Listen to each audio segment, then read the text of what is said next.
na mag-start guys ng ating motor. Ganito lang yun guys. Yan, kapasok lang ito ng susi. Yan. Diba? Tapos konting pisil dito. Tapos saka i-start ito. Ayan, diba guys? Ayan. Start ko na.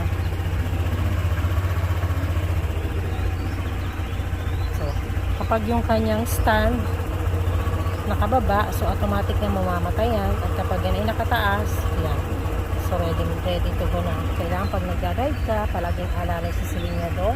Dahan-dahan lang sa pag-gagas o increase or decreasing guys. So, kailangan mabilis yung iyong mga mata sa pagtingin sa mga side view mirrors from left to right. Ayan. So, ingat din kapag medyo malubak or paliko. So, dahan-dahan lang ang increase ng gas. At alalay sa silinyador.